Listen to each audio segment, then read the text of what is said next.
Welcome in Facebook Live for another Thursday night edition of the Time Limit Draw presented by Heel Face Wrestling. Let's introduce my partner, my confidant. Apparently, I think a little more of him than he does me. We'll let him explain why. Good evening to the great Rogelio Martinez. What's going on, Brad? How you doing tonight? You're asking me how I'm doing. Well, Yeah, 20 man. minutes ago, I was a nobody. Now all of a sudden No. the cameras are on, and you want to know how I'm. You want to give me that warm fuzzy all of a sudden, Ro? I said you were practically nobody. There's a big difference. It's all in semantics. Well, we won't hang our hats on our personal relationship. I want to come right off the top tonight, though. Big news. The Time Limit Draw, Ro, we now have a sponsor. Yeah, and not only do we have a sponsor, I mean, we have corporate overlords. We have someone coming in to check in on us to make Standards sure and practices, yeah. yeah, and we're going to hear from that person later on tonight. They've been assigned to us to make sure we're keeping everything in line. So that's exciting, I guess. Yeah, well, I mean, yes, kinda, it's exciting. It absolutely is. But big thanks to Heel Face Wrestling now, new partners here with the Time Limit Draw. We are thrilled. We are happy to have them on board, and we want to thank them for their trust in us.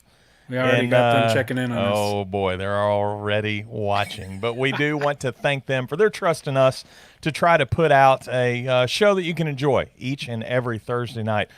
Ro, we got a lot to get to tonight. Yeah, and I do want to say it's not all bad because, as you can see, there's a comment on YouTube and there's a comment here on Twitch because we are not only broadcasting to Facebook Live, and we will not only upload the audio to Anchor FM, which you all know goes to 8 or 9 or 10 different podcast platforms. Right.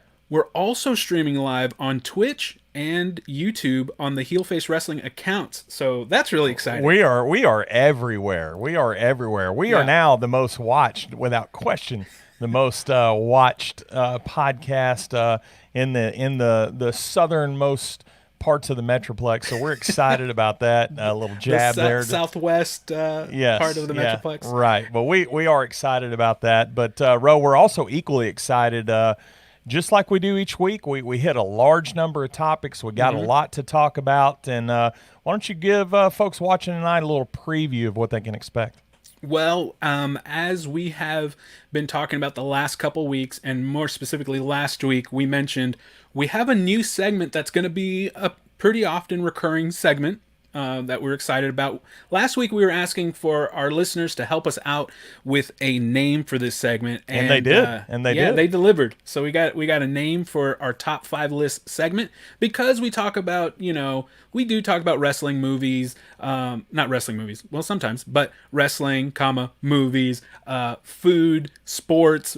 We can kind of be sports heavy right now just because sports are back, which is great. But, we thought it would be cool to go with the sports theme on the name of our list. So do you want to reveal the name, Brett? No, let's save it because we got a little surprise later when it comes to this list. But we can tell, we can drop this little hint. Tonight's list will cover the topic of most disliked athletes. So as we've done in the past, Ro, you and I are going to share our lists. We're going to compare. We're going to kind of weigh the people on the list to come up with a generalization of just who is not liked in the world of sports. So more on that later. We're going to cover Rangers. We're going to cover the Mavericks. We'll talk a little wrestling tonight. We got a lot of topics. So as we encourage our listeners every week, if you're engaged in the topic, well, then drop some comments in the chat box. Let us know what you agree with, what you disagree with. Throw your 2 or 3 cents in there. And then if it's a topic that maybe you don't really connect with, just hang on tight. Or if you're listening to this after it's already been recorded or watching the Facebook Live in a playback form, fast forward just a little bit because we won't be on that topic long, and we will cover something in the next 90 minutes or so that'll definitely pique your interest. Yeah, definitely. So this week, there's a couple things that I'm really excited to talk about. Some that are Brad, a little bit of bummers. Like I said, sports are back, but that doesn't solve all the problems, right? Right. But we'll get into it. It'll be okay. I'm looking here. You know, we got a couple comments rolling in. TJ McAloon is a little bit upset that you don't have the Pirates hat this week. Well, here's the why, TJ, is because as we talked about, most disliked athletes. I mean, I thought in this neck of the woods, not too many Yankee fans aboard, so I thought I would throw on the Yankee lid tonight. I just felt like it fit the occasion. Yeah, and because I'm more positive than Brad, I wore my favorite team hat rather than some rival. Well, I guess you just didn't get the note on it being dislike night, but we'll press on. Oh, I didn't know that was supposed to be a theme throughout the entire evening because our corporate overlord that is going to be here is not on my disliked list. So just to let you know. Oh, well, I hope not. Otherwise, this partnership won't last too long. Might not get through one night. Yeah. So, what do you want to get into, man? There's lots of things. Do you want to start off with the gloom stuff first? Well, for those that follow us, you know that yesterday, the past couple of days have been eventful for us in the realm of social media. Yesterday, obviously, we broke the news of our partnership with Heel Face Wrestling, one we're very excited about. But if we want to turn the page back one day previously before that, Ro, I reached out to a certain major league baseball player that could or could not play a significant role in my physical appearance in the coming week. So I'll let you take it away, and you can bring fans up to date on that. Yeah, so we released a video with the clip of Brad basically calling out Todd Frazier by name, saying he couldn't hit 15 home runs. No, I posed a question about what was more likely for an Astros pitcher to get over 7 wins or a Rangers batter to get 15 home runs. Brad was like, probably the Rangers, and Gallo would probably be the one.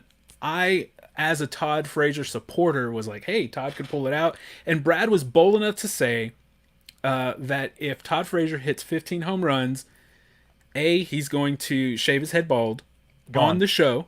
Gone. And then B, Jeff in the comments was saying, hey, he should also do the bomb wing sauce, since we were talking about wings last week. And he agreed to both. I will do both. I'm a man of my word. Mark the tape. So, but then... So you literally did mark the tape. I did, and I posted that as the clip of the week, and Brad felt like he needed to butter up Todd Frazier a little bit. Butter up is strong. Those are strong words. He retweeted it, tagged Todd Frazier, and said, he's like, hey, man, you're doing good, buddy. Keep it up. And I was like, oh, my gosh. That is not what I said whatsoever. Do you want me to pull up the tweet? I invited him in. I personally invited him in, saying he could be the one to shave my head if he hit the 15 home runs. We would have him. We would welcome him into the domain here of the Off the Rails studios, and we would hand him the clippers and let him do it himself. I don't know, man. It sounded like... well, I'll tell you, Ro, what I did do also this week is I reached out to my contact within the Rangers organization to try to open up some dialogue with Todd Frazier, to get the message to him, to take a look at it, kind of give us his thoughts, maybe a tweet back.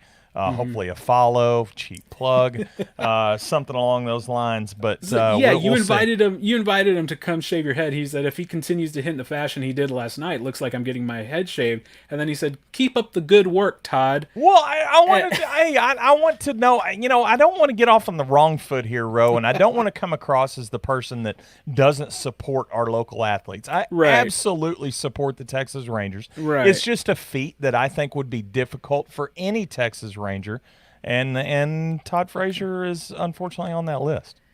Yeah, I mean, it's true with this shortened season, with everything that's going on. It will be difficult. I mean, if you look at his home run, stats from the last couple years, it would take a heck of a season for Todd Frazier. Now, Todd has turned it on. Todd has turned it on in the past couple of days. Had a couple of hits today. He did hit home run number 2. Yeah, and he had a couple hits the night before. And I texted you and I told you, hey, he's starting to heat up. He is starting to heat up. He's got the average up, I believe, around 290 now over the course of the past couple of days. So he's coming along. But let's talk about this Rangers team as a whole, Ro. Let's get into things here because when we talked about before the season started, I made a bold proclamation that the Rangers would get nowhere near that 28.5 win total for the season that was projected by Caesars Palace in Vegas. I don't know how bold it was considering me. I would say a bigger Rangers fan than you, just because they're my number one team, and you have affiliations to them because they're local, but you have a team that you favor over the Rangers. We all know that. It's okay. I do. But it doesn't mean I don't support Texas. I know, but I'm just saying it wasn't that bold. I myself, as a fan, was like, hey, 500 could be really hard for them to do. And 28.5 is pretty close to that 500 mark. So right, but I was bold in the fact that I said that they had literally no opportunity. Like, I don't think they'll get anywhere near that 28 win mark. Like, I thought there was so much padding in that total. Like, it was just lofted a bit. As we check in today, as they played day baseball today, unfortunately another 6 loss for the Rangers, 6-4. They drop one to Mike Fiers and company in Oakland today. The Rangers now check in Ro at 3-8. 3-8 after 11 games. So they're at a win pace. They're looking, well, Ro, it's not real good. 17, 18 wins. Is their pace on the season. That's significantly less than the 28.5. Let's just put it this way, though. We know sports don't play out exactly in the trends that they show. In a normal season, 11 games would be a very small sample size. It's a little bit bigger now. 1/6 of the season, basically. But they could. I think they could put a win streak together and get put some wins together and get something going. Get something rolling. And if we want, just for point of reference, when we talk about the Rangers and the what I feel like is a real stretch to see them get to 28.5 wins, I did point out a couple of teams that I really thought Ro could jump off the page this year. One of those was the Minnesota Twins. Ro, pop quiz time for you here, my friend. Who leads the major leagues in wins right now? I haven't watched 1 second of Twins baseball, if that's what you're implying. It's the Minnesota Twins. They're 10-3 through 13 games. And then the second thing I told you was look out for my Atlanta Braves. And you said, oh, yeah, Homer.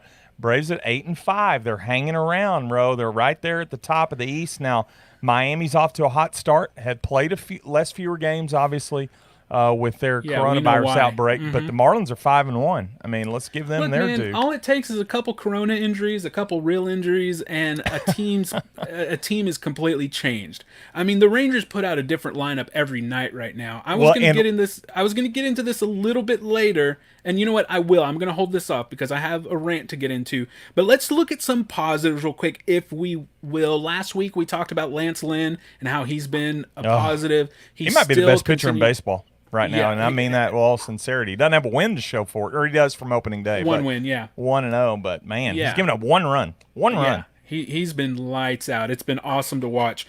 Then we have this is what I was gonna say. If you're Lance Lynn, are you looking at Jesse Chavez like, come on, man? He's cost him the 100th win twice now. Yes. I mean, a significant win in his career, looking to hit that 100-win mark. And you're right. He had the start, just the other night in Oakland where it had the 1-0 like. But you can't pin all that on Jesse Chavez, Ro. You got to look at this lineup. And my God, can Lance Lynn, for all that is good, please get some run production? When you've got guys like Shin-Soo Choo, who I said – and you go back and check the tape. While he was very, very good last year, you just can't expect him to play to that level this year. Chris Woodward, he finally got his first start against a lefty last night in the start against Sean Manaea. He hasn't played against a left-handed pitcher yet this year. He's hitting under 200. Elvis Andrus is hitting under 200. See, now you're getting all these subjects that I wanted to get into, but I told you I was going to try to look at the positives first. Well, I'm looking. Other than Lance Lynn, give me another positive. What do you got? He's played one game. Hey, it's a positive. He made his debut today. Got on the first at bat. Got his first hit. first RBI. His next at bat, he hit a home run. He went 2 for 4 on the day. I mean, hey, come on. This is a 22-year-old kid, infielder. It's a positive, man. I mean, we know our positives aren't going to be for right now. They're going to be for the future. So, all right. hey. If you want to bring up a 22-year-old kid, I'll bring up another 22-year-old kid. Let's check in on Willie Calhoun. How's his start? Oh, bro? you mean the guy who got his face busted in during what was it? Summer camp? Yeah. Or spring training at the beginning of spring training? Well, I mean, he's back now. I mean, how's it takes some time to get into the flow of things. Okay, you know? well, let's talk about his flow. What is he hitting right now, Ro?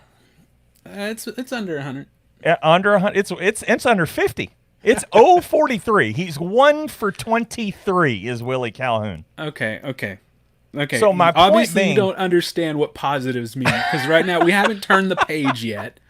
Hey, let me finish with my positives, and then I have a rant to go into, and then I'll let you say whatever you want. Fair. Okay? You get the floor is yours. Todd Frazier, like I said, had 2 doubles yesterday, had 2 hits today, including a home run. I think, the whole thing with Frazier is that he's batting behind Joey Gallo. So if Frazier can start to command just a little bit of respect, because a lot of people are thinking Gallo's the only guy in the lineup, then maybe Gallo can start to see a few more pitches. That's so that's I agree. a good I thing agree with that assessment. I agree with that. So he's trending in the right direction. What I want to say though is out of these 11 games, I haven't looked at it specifically, but just watching the games and hearing the lineups, we probably have had 11 different lineups. Right? Yeah, there's no continuity with this team. There's no whatsoever. continuity. I don't know what Chris Woodward is doing, what he's thinking. I can't get a read on him. One pitcher, it was Volquez, who for the most part had been doing okay. He loads the bases, but then he starts to get out of the jam, and he pulls him and brings Chavez in, and he gives up a grand slam. It was just like, are you kidding me? Like, the guy already loaded the bases. And he's already started to work himself out. Let him just work it out. We're not going to come back and miraculously get those guys off base by putting a different pitcher in. He's starting to feel himself a little bit. Leave him in there, and he just pulls them.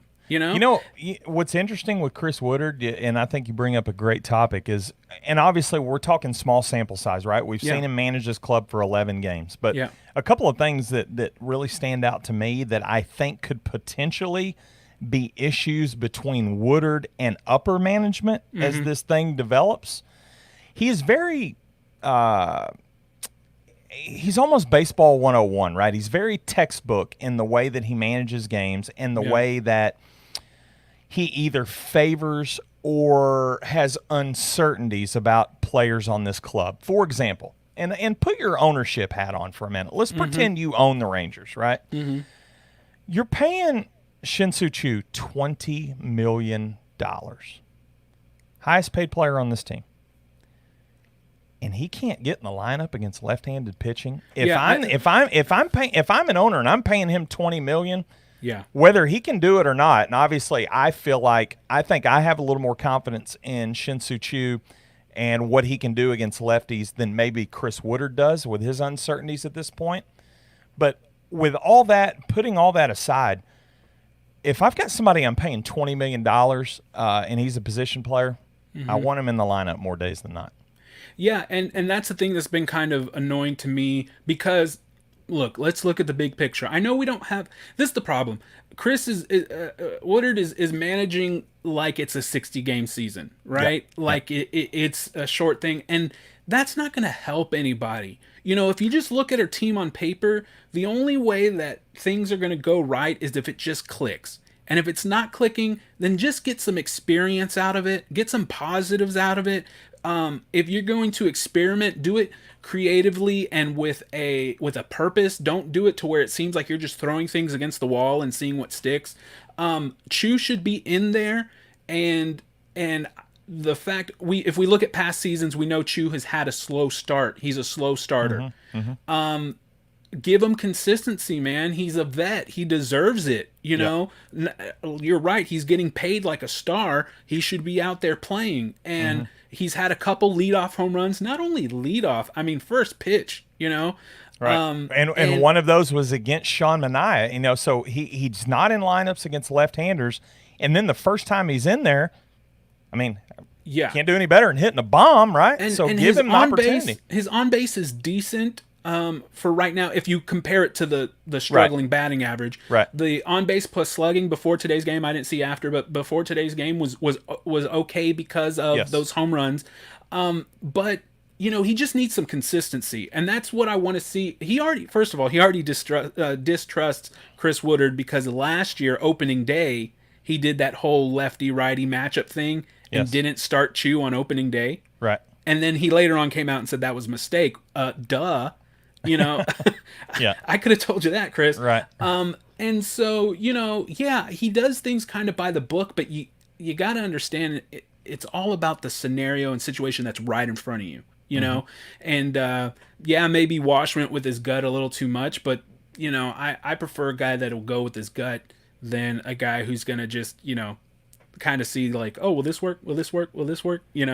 Have some type of direction. I think, though, that with this team, and while they're obviously not performing to the level that Ranger fans would like to see them performing to, it's not all doom and gloom here. I think there's things that are fixable. Another thing that really stands out to me with Woodard's decision-making process through 11 games, if you know that you have a team that has difficulty manufacturing runs, and I know it's been a minute, but if you want to go back to that opening series against Colorado on night 2, the Rangers left. I believe they stranded 12 runners that night. Why aren't we laying bunts down? Why aren't we attempting to steal bases? Why aren't we trying to make things happen on the base paths in lieu of the offensive struggles at the plate? There are still ways to manufacture runs, and I just don't. I don't feel like that Woodard. It's almost like he trusts his guys, but at some point, I mean, we've seen so many games where no runs, 1 run, 2 runs. Yeah. Now, they've had the occasional outbursts. I realize that. And I'm not saying that this team's going to continue to score 1 and 2 runs every night, but recognize the ruts that you find your team in. And what do you have to lose, Ro? You're 3-8. Do something to try to spark this lineup. And I just feel like Woodard hasn't done that as of yet. Yeah, for sure. And so it'll be, I mean, I'm watching now with the my goggles on of I'm just zoomed into Todd Frazier. You just want 15 bombs. They can go home runs. They can go 3 and 57 for all you care. But when the second Frazier hits the 15 bombs, the party is on, man. Bingo. So I told my dad, I said, don't watch for the score. Just enjoy the game and like it's a Little League game and watch Todd Frazier and cheer for him like he's your kid playing in the Little League game. So I suppose that in the Martinez household now, people are on the edge of their seats at every Todd Frazier at bat. You're like, okay. Every time I'm like, here we go. Right. Here's the opportunity. So we'll Jeff see. Serta has been texting me about Ranger stuff. He has never, ever talked to me about the Rangers unless he's talking trash. Right. And he's like, hey, Todd Frazier hit another one. I'm like, yeah, I know. I have a feeling that if Frazier does get there, I'm going to rue the day in terms of those comments for quite some time. Let's talk Mavs real quick. Let's talk Mavs. They are 1-2. Actually, they're playing right now. Yeah, in a dogfight with the Clippers. It was a 1-point game, I believe. Yeah, it's 110-103 Clippers with 3:50 in the fourth, which that's still a lot of time. They came back against the Kings we've seen that with that Houston game that anything is plenty of time. Anything's possible. So right. But they're 1-2. They're basically locked in to the 7th seed now. You know, it's done. Okay. And so now I think we're just gonna try to focus on maybe there were a couple, one of the games, for instance, I think it was that Houston game where Trey Burke went off. Yep. And in the end, Carlisle had Seth Curry in there, and I think this whole time, now he's not going to say it publicly, but I think the whole time his mindset is, let me pretend these are playoff situations. What is the lineup I would put out there in a playoff situation where we have to, where we have to win it? What am I going to do? Am I going to go with Trey Burke? Most likely not. Let me put Seth Curry. Now we know Seth Curry has a leg injury, so we'll see what happens there. But I'm okay with him losing one of these playing games, knowing it was all but given that we were going to have a playoff spot. I'm okay with him trying to test out some of these situations with this young team,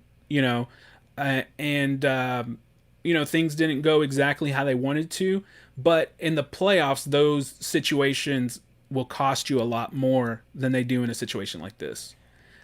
So I just heard some talk about saying like, why wasn't Trey Burke out there? Blah blah blah. All this stuff. It's like, man, when a guy has a career game, if it's the regular season, sure, you put him out there. But if it were the playoffs, you would be like, well, I know Seth Curry has been in this situation for us more, or big pressure situations for us more than Trey Burke has. So yeah, I was okay with that decision. There are things about this team that I really, really like. Maxi Kleber, I like what I see out of him. I love what I see out of Hardaway Jr. Like, he the Sacramento game the other night, the comeback in the fourth quarter, you're talking about a game in which the Mavericks were just they were just off. They were clearly the better team. They're clearly better than Sacramento, but they just could not get things going the other night. They turned to Hardaway in that fourth quarter. He comes up big, particularly down the stretch to force overtime. Yeah. And then the Mavs prevailed, had their way and prevailed. You mentioned Burke. I like what I've seen out of Burke. The thing that puzzles me for this Mavs roster in terms of rotation and who we'll see in the playoffs, can't quite figure out DeLon Wright yet. There has been times in which the Mavericks have leaned on him, and he's gotten some minutes late in games that some would find surprising. But then there are times, Ro, where he's a ghost. He's not out there. And so I think Carlisle is still trying to figure some things out. Obviously, Curry's health will come into question in terms of those minutes. Here's what I don't like. Being pretty much stuck into that 7th seed now. Yeah. I don't know, man, the Clippers, that's just a bad draw right out of the gate. And I know we talked about their ability to maybe go around or two rounds deep, which I still feel like they're a good enough team to do that. Bubble, no bubble, home court advantage, no home court advantage, neutral site, whatever. I still think with obviously with Luka and Porzingis, they have that offensive firepower. A healthy Seth Curry is obviously huge. I think, and I like and I love Hardaway Jr. They have some of these pieces, Maxi Kleber that we talked about. Someone's thinking about food. I just don't know. I know, right? I just don't know, though, against man, that Clippers team is dangerous. In fact, Kevin Durant made a bold prediction yesterday. He picks Clippers to win it all. So not a good draw if they end up in that 2-7 spot with the Clippers. Yeah. We'll see what, some things could still happen as there's kind of that log jam. Clippers still not a comfortable amount of breathing room between themselves in that 2 spot and then 3, 4, 5. So there'll be some jockeying for position down here down the stretch. But if it ends up being Clippers Mavs in that first round, boy, that is a big, big uphill mountain for the Mavericks to climb. Yeah, and there's a couple things. One of those is going to be that I mentioned Chris Woodward and him trying all these different lineups, and Rick Carlisle kind of, he's been trying some different things.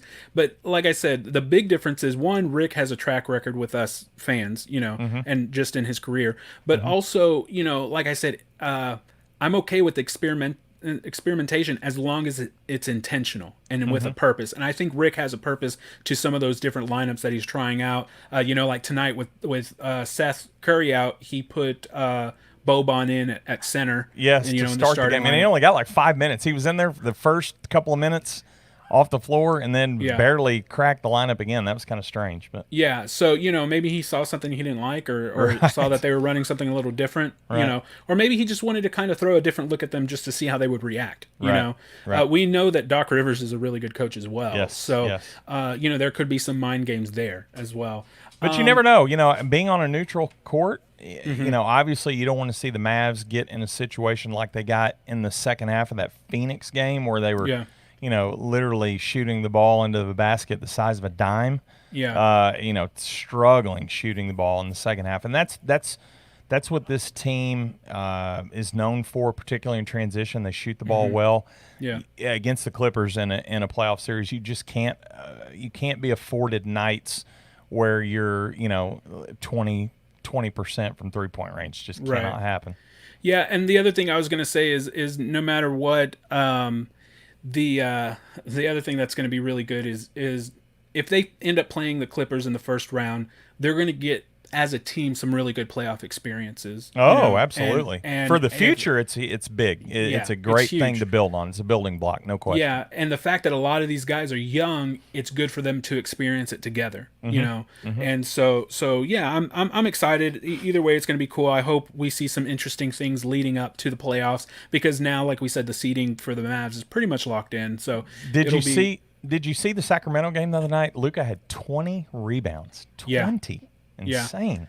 Yeah, he had 40 points, 20 rebounds, and I think 12 assists or something. Unbelievable. Like that. Luka is, boy, what a, obviously with what Dirk did here, and he's on the Mount Rushmore, in my opinion, of DFW sports. So obviously Luka is going to draw a lot of similarities to Dirk, and he's almost going to be measured against Dirk, whether he wants to be or not. And those are obviously huge shoes to fill. But I saw something interesting the other day from someone in local media talking about the similarities between Dirk's rookie season compared to Luka's rookie season. And Luka, he plays with the confidence of a floor general. He's not afraid to distribute the basketball. It's not all about Luka where I have to find my shot. Yeah. Right? He can distribute the basketball. He can spread it around the floor. He has a very veteran-like tendency of getting his teammates involved. Luka, man, you just hope that he can have, and as long as Mark Cuban's involved, I don't see any reason to think otherwise. But you want to see a 15-year career out of Luka, all in a Dallas uniform. Right. And then 15 years from now, we're talking about how just back-to-back having Dirk and Luka, just the unbelievable things that they can do for an organization. Right, yeah. And, that all comes with Luka's path, getting signed to the Spanish League at 14, becoming a professional and all that. Right. That experience is just, you see it in his confidence. You see it in the way he involves his teammates and his playmaking ability. So, yeah, it's really fun. I wanted to give a quick update real quick before we get into some wrestling and before we get into our top 5 most disliked athletes. That is the list that is coming up in the second half of this podcast. Make sure you're here for that, because this is going to be interesting, to say the least. Yeah. I wanted to give an update. I posted my most recent Instagram video about my trade project. Yes. And it was some information that I gave last week, but I went into a little bit more detail of what it involved and what it was. Now, for some new folks that we have tonight, let's go back to the beginning quickly, and refresh people. Bring them up to date. Yeah, so on my Instagram, Rogelio Martinez Jr., I've started a new project where basically one of my family members found a little acoustic guitar on the side of the road in its case, and they brought it home because they know I like guitars and stuff. And so I invested $5 in repairing it, restringing it, making it playable, and I documented all of that, and I posted it for sale. And my goal in mind was that I wanted to take this $5 investment and turn it into a $1,000 guitar. Now, so far, I sold the guitar for $50, and then I bought some effects pedals, and that's what this new video covers, is those pedals, and I sold those for $85. So now I'm at $85.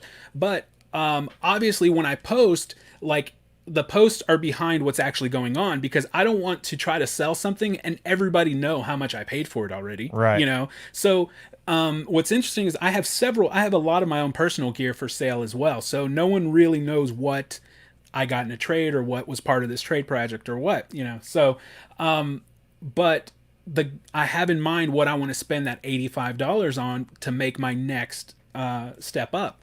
Well, the guy, he works nights, and he messaged me and he was like, "Hey, can you meet tonight at 8?" That was early this morning.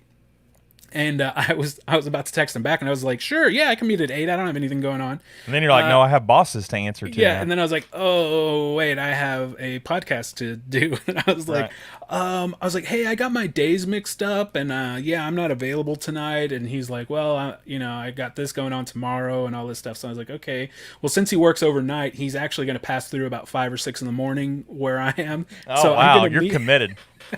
I'm going to meet him tomorrow about 5 or 6 in the morning. Don't call me at 5 a.m., bro. Yeah, we're meeting at your house, Brad. Okay. Yeah.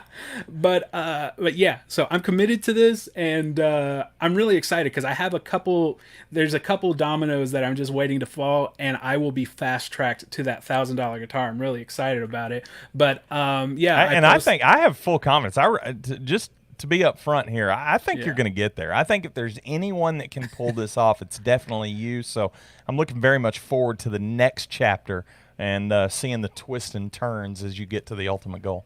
Yeah, so yeah, so I'm excited about it, man. I'm going to I have it kind of mapped out and planned out, and I should be able to do it pretty soon. Hopefully I'll get the videos up a little faster. I was I was filming my last video at like 2 in the morning, and I'm hearing, our mics pick up a good amount of noise or a good amount of sound, but I was trying to be quiet, and my dog was laying next to me snoring so loud. I was like, people are gonna think I'm breathing heavy. Like, filming this video.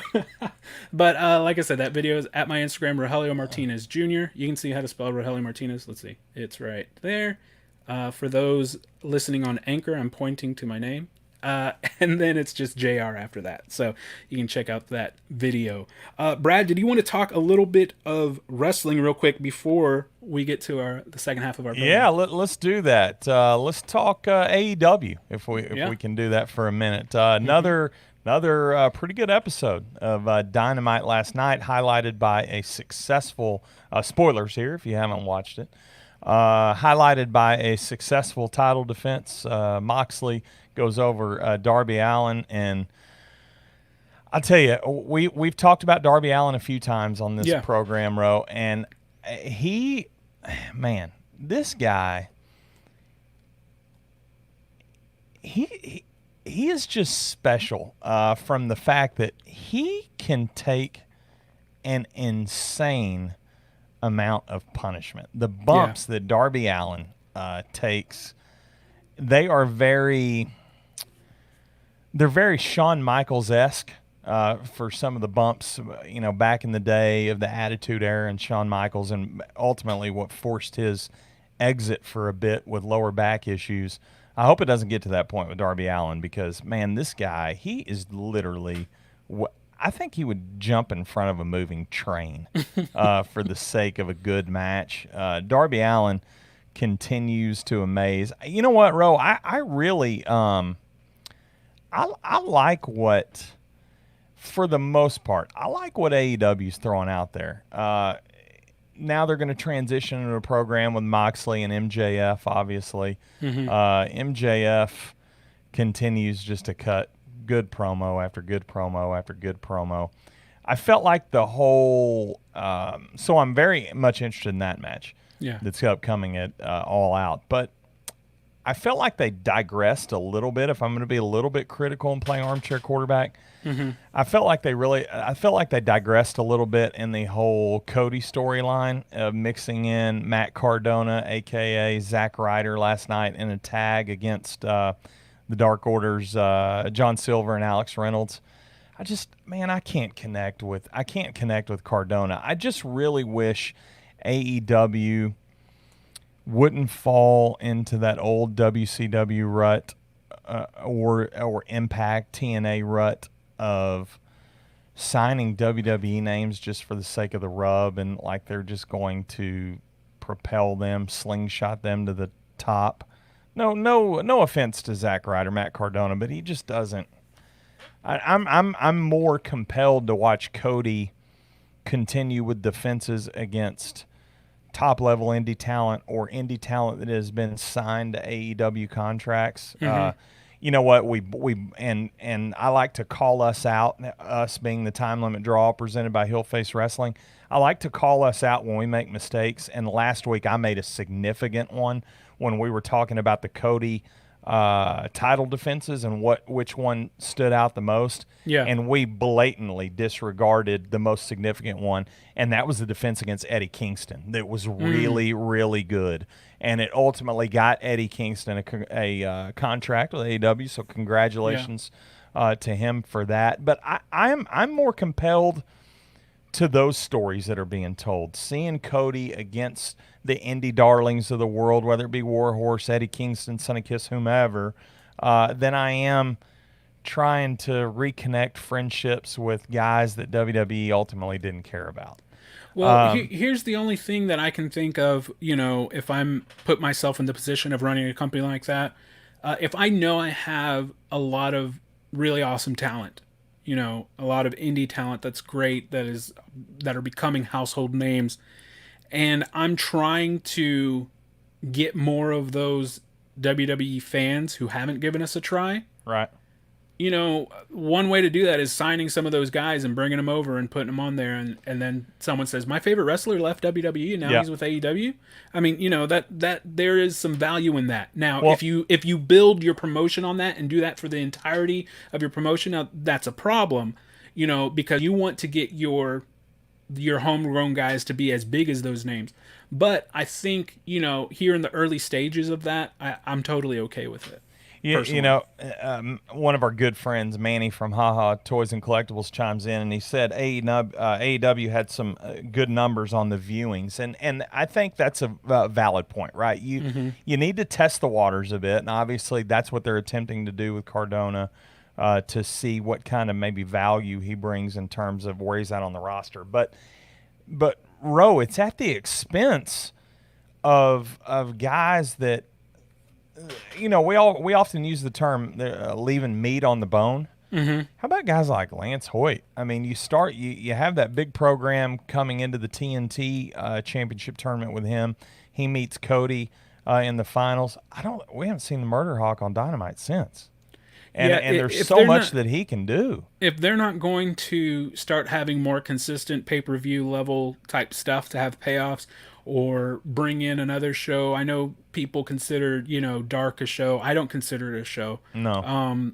There's more stuff on the internet now, but when you have TV, that's what people are really paying attention to. Right. And then, at first I liked Dark. There was a couple extra matches you could catch, but now it's so long.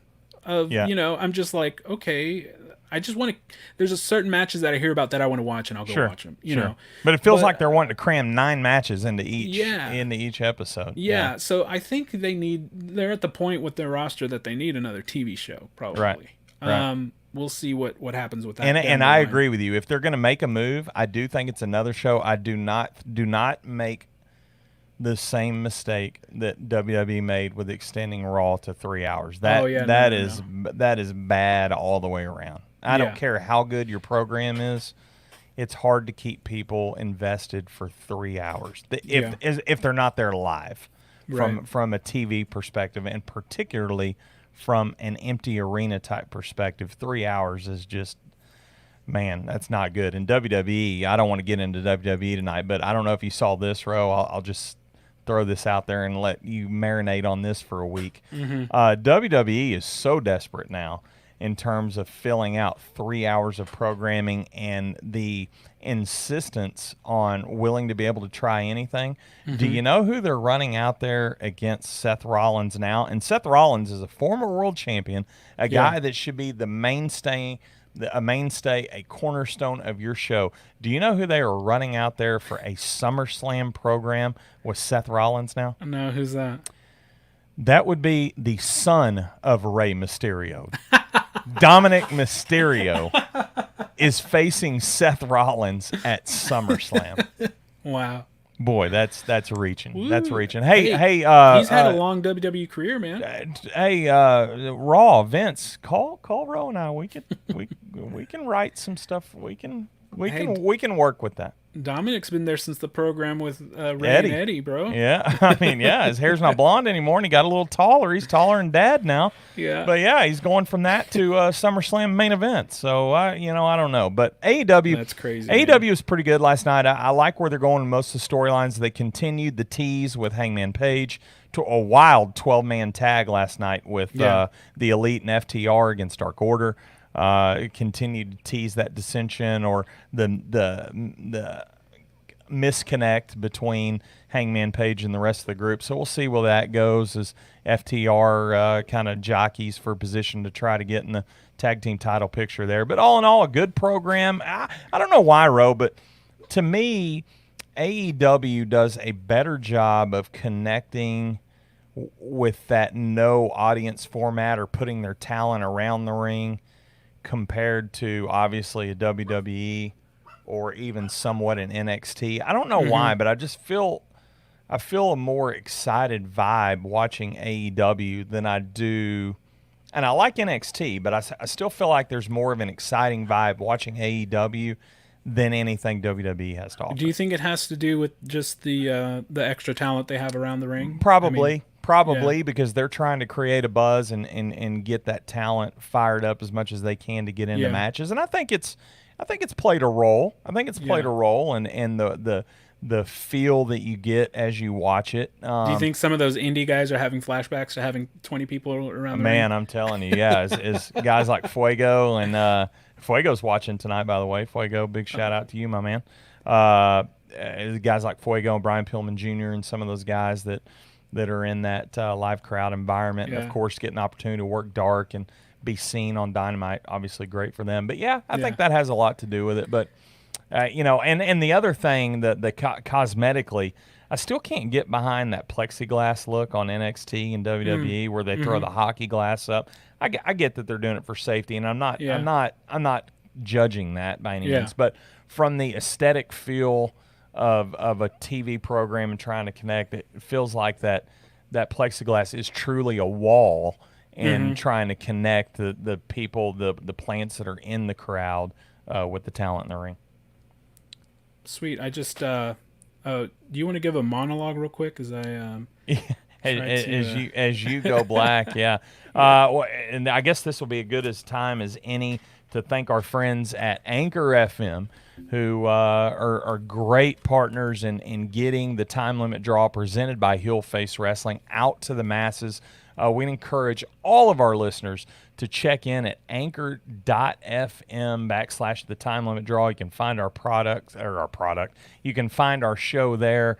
It is sent out to the masses, all the podcasts, whether it be Spotify, Apple Tunes, wherever you find your podcast. Apple Tunes, I love it. Yeah. Hey, go to Anchor FM. What's funny is I guess I'm just a little bit nervous with our corporate overlords watching now. We have them in the green room here. I know you probably made so many mistakes tonight that they want answers. They're wanting to come in now and maybe they're rethinking this whole partnership, Ro. Maybe as my camera has its display settings on there until it fades away. They're just taking notes down. All right, so as these mistakes are being documented by standards and practices, I just hope that they will channel that anger maybe in your direction towards the left side of the screen rather than bringing it over to the Off the Rails studios. We can just put them, right there where they just encompass everything. But so I just wanted to say real quick, we're going to take a quick break for our audio listeners, for our live watchers. Don't worry, you don't have to take a break. It'll be just really quick. But when we come back, we're going to have our second half. We're going to have our corporate overlord. What would you call him? He's the head of standards and practices. He's making sure that everything is being done correctly. Ro. Yeah, he's come in, and we also have our list. Yes, don't forget the list. That's what I want to say. We have our list. Actually, he's going to have a list of his own. Hopefully, we're not on the list. We're not athletes, so we'll be okay. Yeah, right. We're far from athletes. So we're going to take a quick break, and we will be back shortly. And like I said, for our watchers, it wasn't that long of a break. That was very shortly. We're back. So we are going to get into our list very quickly, but before we do that, I wanted to introduce our boss. Our boss now. Yeah. From, like we announced, we have a sponsorship with Heel Face Wrestling now. And the big boss man, well, not the big boss man, but our big boss man. Ray Traylor is no longer with us. Yeah. Our big boss man is going to join us right now. I can see him getting ready there in the green room. I'd like to welcome our representative from Heel Face Wrestling, a guy who's near and dear to my career. Here he is, Jeff Serta. You bring me taking a sip of my coffee, bro. Oh, Jeff, look we're connecting already, my man. Look at this. Bro, I thought you were gonna have a Yankees hat by the time I come on the show. Oh yeah, that was a note that was given to me. Sorry about that. Your note didn't come through. Another mistake made. Yeah. So do you still watching that game? You got it turned down? Yeah, yeah, I got it on mute. It's the top Okay. 9, so the Yanks are running out of opportunities right now. So okay. So no, that's going to hurt my wallet tonight, Jeff. I'm going to need. Is it too early in our relationship to ask for a raise? I believe so. Okay, I'll hold off on that. Then He's like, I'm just going to be honest. Yes, it is. Okay. Yeah. Okay. Well, we'll see how this game plays out tonight, and they're not done yet. But yeah, the way they're playing, I don't think it's going to happen, Brad. So, all right. Okay. Fair enough. Yeah, we have Jeff Serta joining us tonight. Like I said, he obviously a huge part of Heel Face Wrestling. He likes to hold, he likes to act like he's not as big a deal in Heel Face. I'm really not. I really don't do a lot of. It's all, if you want to. You guys should have. I tried to get Rudy for you guys. Unfortunately, he's probably asleep right now because he works nights. So yeah, that didn't work out. So you're stuck with me. But yeah, in reality, Rudy is the man. That's why we call him Rudy Man. Yeah. Well, we're excited to have you tonight, Jeff. You and I go back as far as I have been working in wrestling. You're to blame for all this stuff that I've done in wrestling. Oh wow! And so, but yeah, not only with things like this, with helping us out with this show. I mean, sponsoring this show, that's huge for us, and we really appreciate it. Absolutely. Being able to have this working relationship. I mean, the first thing that I ever did legitimately in wrestling was Let's Talk About Wrestling, which was a show that we did for Heel Face. We still want to bring that back, by the way. Yeah, definitely. At some point. So hopefully Bo hears this or sees this, and he'll come back to us. Yeah, my co-host Bo was a big part of that as well. So, but yeah, so it almost feels like full circle having this podcast now and having this be your first time on the podcast. We've talked about having you on before, but it kind of when this sponsorship went through, we were like, yeah, we have to have you on tonight. Not to break in, Ro, but Sure. Jeff, quick question for you. I'm looking at the comments here tonight, and Ro, if you can cue this up, Nastico wanted to know if you could hire him as a moderator for the time limit draw. Nastico wants to know if there's any employment opportunities for him on this show. So to that, I'll say, let's say our list first, and then we'll go from there. Oh, Ro, we're skating on. We're on thin ice tonight. Yeah. We are on thin ice. Standards and practices is in the house. Yeah. And so what I'd like to do, Jeff, if you don't mind, is maybe you could give us a little bit for. I know you stick to behind the scenes a lot, so I'd love if you're able to do what? I said I try to as much as I can. Yeah, so I'd love if you'd be able to just talk about what you do with wrestling in general, whatever you want to disclose, and just talk about that a little bit for some of our listeners. Yeah. So, everything started with Heel Face Wrestling, obviously. We started with that website and covering shows all over Texas. At the time before, like a little bit before we started the Heel Face thing, I was already covering like high school football, college football, and boxing, and just random Spurs basketball with this guy named Michael DeLeon, who has a Project Spurs Network, is what it's called. And so basically under the Project Spurs Network, you can write about any sport you want to, really. And so he let me like hone my craft there and learn how things work as far as like going to events, covering events, doing interviews, making connections with people and people within organizations and stuff like that. So I looked at that and saw everything under our umbrella and was like, hey, why can't we take these same principles and apply them to independent wrestling in the state of Texas? And so Jason Harris, who has been a friend of mine since, I don't know, early 90s, mid 90s, somewhere around there. It's been a long time. We had always talked about doing something like that, but never really had like specifics ironed out or anything like that. And so talking with him, we ironed out some things, brought in Joseph Montana, who's also a big part of Heel Face and Sabotage. And then Rudy is someone who I've known since early 2000s. We used to work together at Gap Outlet here in San Marcos. So that's how I met Rudy. And then Rudy just came out to the very first event that we covered, didn't have his camera at the time. I mean, he had a camera, but he didn't have it with him.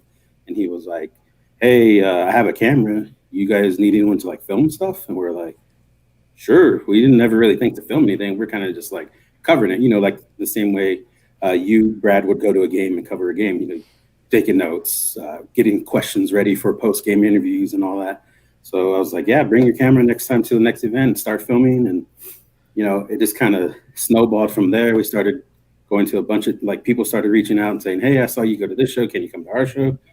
And then it just started snowballing from there, and just, one event after another. And next thing you know, we're going almost every weekend to all over the state. The amount of places we've gotten to go and the amount of people and wrestlers that we've gotten to meet has been crazy to me. And you've been there to some of them, bro, with us.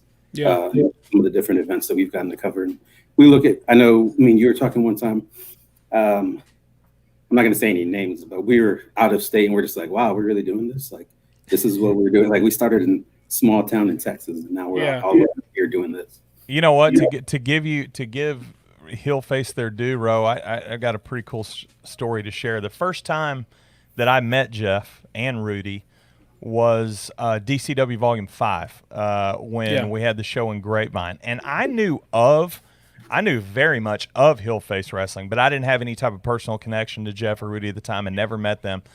And you know what? When that was around the time, just a little bit after, I was trying to break into the indie scene and take what I had done in broadcasting and sports from football, baseball, and such, and then kind of transfer that into wrestling and try to kind of rekindle that fire. And DCW was obviously that opportunity, and Ro, you and I were a part together with that. But the cool part for me was one of the first times that I marked out and after getting back into indie was when you had arranged Heel Face to come to the DCW Volume 5. And I remember you telling me, hey, you're going to go on with Heel Face at this time. And I was already not nervous enough, but I was already kind of amped up enough for the cage match with LaMotta and Randy Wayne, and then Anthony Henry, Andy Dalton that night. So there were big matches that in my head I'm amped up for. And then you're springing this on me that I'm going in with Heel Face, and I'm like, dude, I'm marked out, Jeff. And I'm not saying that to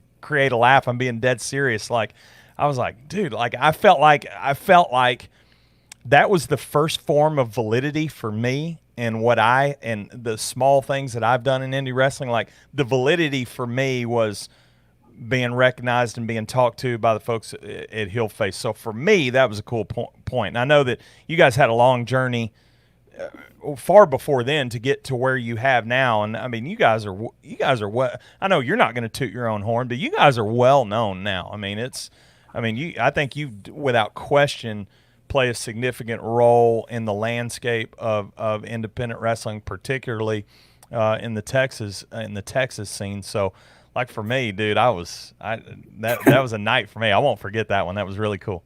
That's very cool to hear. And I won't say people's names because these are conversations obviously we've had one-on-one, but there's been a few people that have said that as well. And I think me and Ro have talked, and I've told them, like, hey man, I had this conversation with person X, and it was really cool for them to say, we've helped them out, or they appreciate what we do, and it means a lot to us. But again, just going back to the guys on the team, I can't give them. I can't do this by myself. So Rudy, I'm not joking when I say Rudy is a major part of what we do, because when I say he's the hardest working person on our team, he really is the hardest working person on our team. And that's not to discredit anybody else on our team, because obviously we appreciate everybody else's hard work as well. But it's just crazy. Like, it takes a village, I guess, right, to do what we do, and a lot of sacrificing time with the family, and not just me, but everybody. And I can't give enough kudos to everybody. So is it cool for you though, the subtleties in which you guys get noticed on the national scene? Because for example, I love the fact that on Being the Elite, which is a hit in the YouTube world. Every time I see Marco Stunt on Being the Elite, he's repping the gear, man. He's got Heel Face on every single time. TJ Macklin, who was in the chat earlier, every time he sees it, which is pretty often, he'll take a screenshot of it and he'll send it to me, and he's like, hey, Marco's wearing your shirt again. Yeah. He's like, and then it got to the point to where he's like, how much are you paying this guy to wear your shirt all the time? I'm like, I swear we're not asking him to do that. We're not paying him to do that. Right. He's so, I guess, since you brought him up, he's someone who's reached out to me a few times on DM and just like, hey, man, appreciate everything you guys do for the industry. And when we met him at Inspire, shout out to the guys at Inspire, because that's a company that we work with as well. When we met him there, he was like, oh, I didn't ever think I was going to get to meet you guys. And that kind of caught me off guard and was like, what? Like, why are you looking forward to meeting us? Like, we're just here trying to help wrestling in Texas. So that's really cool. And yeah, it's really cool to see, get the recognition again, for all the people on the team, because it's not just me, like I said, it's everybody. It's Rudy, Jason, Joseph, Rogelio is part of the team, and Jenny, who's in the chat. She's also on one part of our production team. And then we have another guy named Frankie, and of course, Luke, who is our producer for all of our live events. So, right. It takes a lot of people to do what we do. Yeah. What's wild is, very early on, I benefited from the fruits of Rudy's labor, because in Florida, wearing a heel face shirt, I got the red carpet treatment. I remember when you texted me about that. Yeah, from the guys at Evolve and WWN. I got backstage passes for everything of all of those events because they thought I was Rudy, and I just and you milked that thing dry. Don't lie. It's funny though, because everywhere we go, they're just like, Rudy. Like, they'll point to me and be like, Rudy. I'm like, no, I'm not Rudy. Yeah. And then the row will be there and be like, are you Rudy? It's like, oh, I'm Rogelio. Sometimes people ask me. Sometimes people will ask me if I'm Jeff, and I'm just like, no, I'm just a Mexican in a heel face shirt. But the other things, I believe, if I'm not mistaken, and my heel face shirt was dirty, so I didn't get to. I was gonna wear it, but I think this shirt would have some importance to you, right? Oh yeah, Ray Rowe. Yeah. So Ray Rowe and Jack Zane. Those two guys were the very first, along with a woman named Shani Snotty. Those three were the first wrestling company to invite us out and say, hey, first they asked, like, who are you and what are you trying to do? Like, they're covering their bases, making sure, like, It's not just some marks trying to come in for free and just get a free food.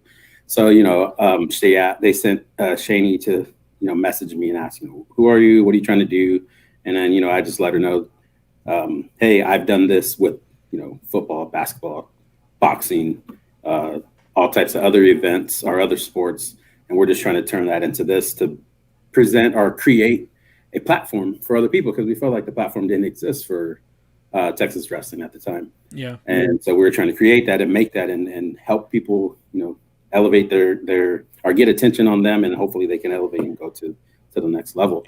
And so once they said yes, and they're like, yeah, that's perfect. That sounds like something awesome that we want to help out. And so they invited us. And then, like I said, once we did that first show, it just kind of started rolling from there. And the thing that I want to stress, that for viewers that are watching along that might not understand the complexity of trying to get something like that, an endeavor like that, to truly evolve, Jeff, it's a 24-hour hustle, man, because I can relate in terms of my involvement with Texas high school football and my network in trying to propel that. And I got really lucky because I got on at the right time with a back-to-back state champion, and that really elevated my exposure. But it's 24 hours, man. There's no downtime in that. It's all about exposure. It's all about networking. It's all about putting yourself in the right place, putting your product in the right place, and trying to build those relationships with different outlets and different people that can really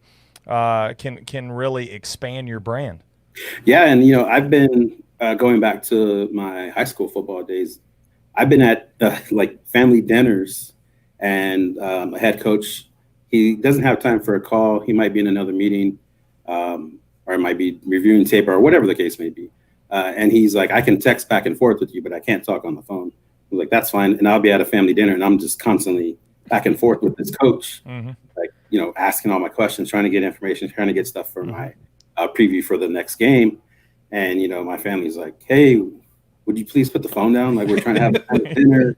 And, that's just part of the sacrifice that you make. You can still be there with your family, but you're not really there because you're just locked in your phone and you're trying to get your questions in. And then, he answers and you're trying, oh, okay, well, that opens the door for another question. And then that answer opens the door for another question. Next thing you know, you've been texting for an hour. Right. You haven't even touched your food. Right. Everybody's getting ready to leave the table. Right. Yeah, man. Speaking of leaving the table, I was gonna say leaving food, but there's never that's never a problem. Not on this show. Yeah, it was crazy. I was thinking it's been since January, I guess the Inspire show, that I've worked in different capacities with Heelface. Sometimes I would film highlights or film interviews or just promos, whatever. It just depends. Edit Whatever. videos.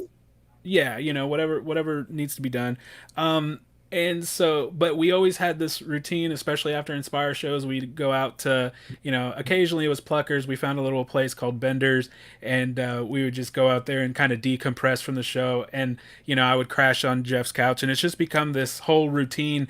Every other month I knew it was something that was going to come up and happen. And now it's been 6 months. It's just been kind of wild, since that it's been 6 months since I've seen and talked to Rudy. And, we talk pretty often, Jeff, but it's just weird not having, for example, at one of those dinner meetings, you convinced me to make a Super Bowl graphic for you, and I made you buy me a chili hot dog with tater tots as payment. So yeah, hot dog and a handshake, baby. Here's what you could pay with in wrestling. Food is acceptable. Yes. Yeah. I told him I was like, yeah, fine, I'll make it, but you got to get me a. And I ate the hot dog and tots then, and then for the next week, he's like, "Hey man, you got to send me that graphic." I was like, "Yeah, I'll get to it." I was like, "I fulfilled my end of the deal. Now it's time for you to pay up." It's like Thursday, and the game's on Sunday or Saturday, and I'm like, "Yo, we need this graphic." But yeah, man. So real quick, because we could do a whole podcast on just talking about some of our experiences with Heelface and working together through that. And we need to do that sometime. Yeah, we need to do that. But I did want to mention, Jeff. Also, you're talking 24/7. Jeff has been working 24/7 since for a year now on your MBA. Yeah, it feels like it's been like 5 years if I'm being honest, bro. But it's been a lot of late nights. Well worth it, but some days I'm like, I don't know, man. I'm ready to just go to sleep. But it's like you're so close to finishing, finishing this chapter or this little segment in your course, and you're like, I'll just power through it. But it's been a lot of late nights. It's putting some gray in that beard. I think those are my kids are the ones putting the gray in there, not necessarily the school.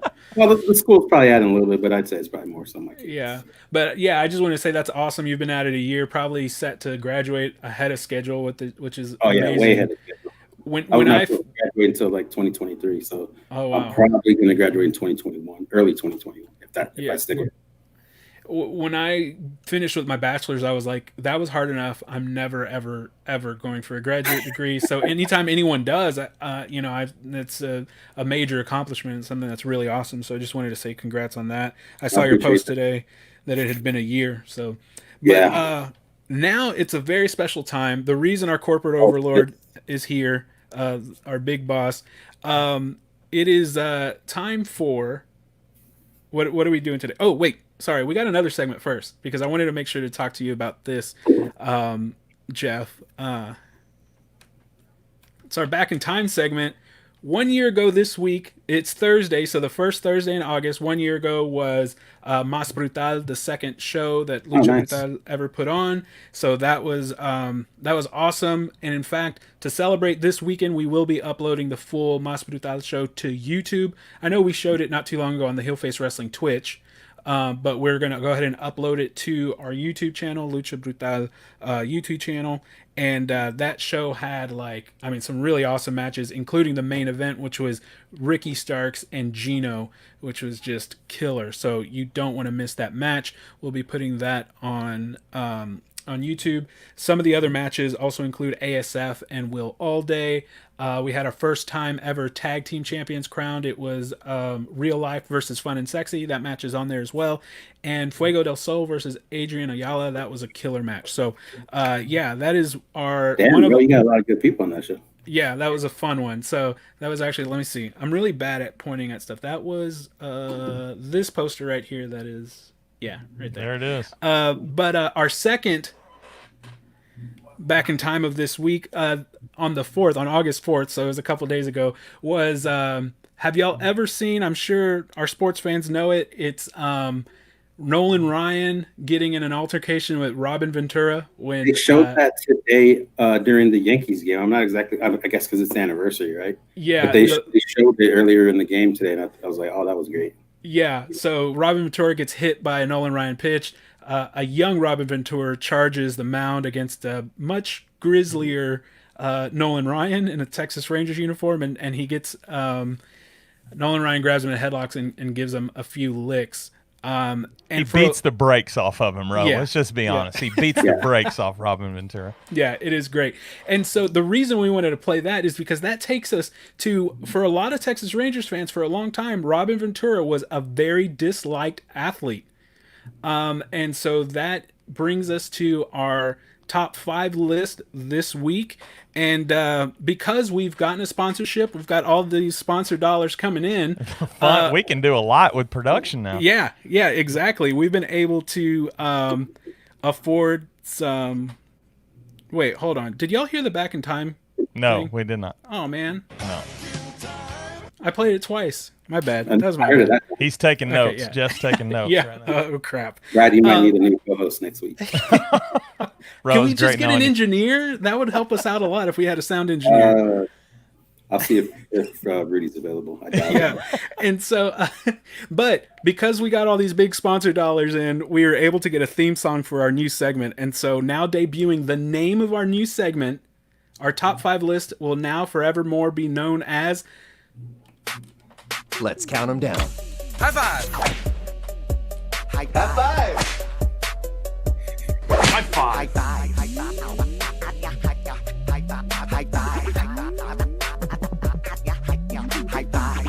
I Let's dig count it. them down. High five! That's right. Our new segment will forever be known as the High Five. What do you think, Brad? I like it. I like you make that yourself, bro? Yeah, somewhat. Yeah. You didn't make that.